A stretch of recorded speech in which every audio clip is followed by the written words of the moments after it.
सम्पत्ति शुद्धिकरण अनुसन्धान विभागले पूर्व प्रधानमन्त्री शेरबहादुर देउवा एवं पूर्व मन्त्री डाक्टर आरजू राणाका छोरा जयवीरलाई 7 दिनभित्र उपस्थित हुन पत्र काटेको छ।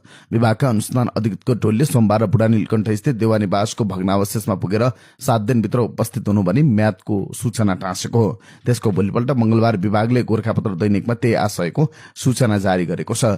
बुढा नीलकण्ठ स्थित निवासमा टाँसेको म्याद बुझ्ने मान्छे कोही भएनन्। देउवाको सचिवालयमा रहेकाहरू पनि सम्पर्कमा आउन चाहेनन्। विभाग सम्बद्ध स्रोतको भनाइ छ। त्यसैले हामीले थप प्रक्रियाका लागि राष्ट्रिय दैनिकमा नै सूचना निकालेर सम्पर्कमा आउनु भनेका हौं। गोरखापत्रमा जारी भएको सूचनामा सम्पत्ति शुद्धिकरणको कसुरको अनुसन्धानको सिलसिलामा जयवीर माथि अनुसन्धान गर्नुपर्ने उल्लेख छ। विभागले अनुसन्धानको सिलसिलामा तपाईसँग केही कुरा बुझ्नुपर्ने भएको भन्दै सूचना जारी गरेको छ।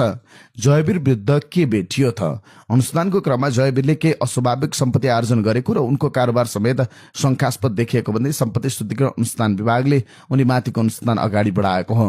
प्रारम्भिक रूपमा नै स्पष्ट कैफियतहरू भेटिएपछि हामीले उहाँलाई बयानका लागि बोलाएका हौं। विभाग सम्बद्ध स्रोतको भनाइ छ। उहाँको बुबाआमा शेरबहादुर र डाक्टर आरजू राणाको जस्तै उहाँमाथिको अनुसन्धान पनि प्रारम्भिक चरण पार गरेर विस्तृत तहमा पुगेको छ।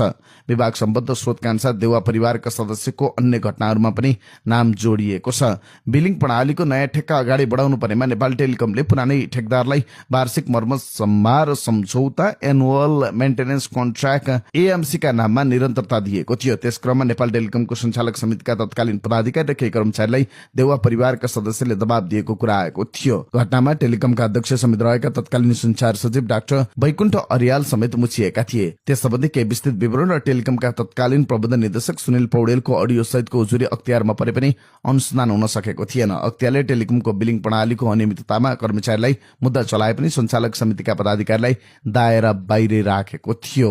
दोस्रो पासपोर्ट खरिद प्रकरणमा समेत अख्तियारले डाक्टर आरजू राणा देउवामाथि अनुसन्धान जारी राखेको दावी गरेको छ। अख्तियारले विशेष अदालतमा गरेको पत्राचार अनुसार तत्कालीन परराष्ट्र मन्त्री आरजू राणा देउवा लगायतमाथि अनुसन्धान शुरू भएको छ। पासपोर्टको ठेक्कामा सिद्धार्थ थापा र जयवीर देउवा लगायतको भूमिका रहेको पनि अख्तियार र सम्पत्ति शुद्धिकरण अनुसन्धान विभागमा उजुरी समेत परेको थियो। देउवा परिवारका सदस्यहरूले 1 वर्षको अवधिमा करिब 73 रोपनी भन्दा बढी जग्गा खरिद गरेको भेटिएको छ। उनको सम्पत्तिमा केही अस्वाभाविक बढोत्तरी भएको देखिन्छ।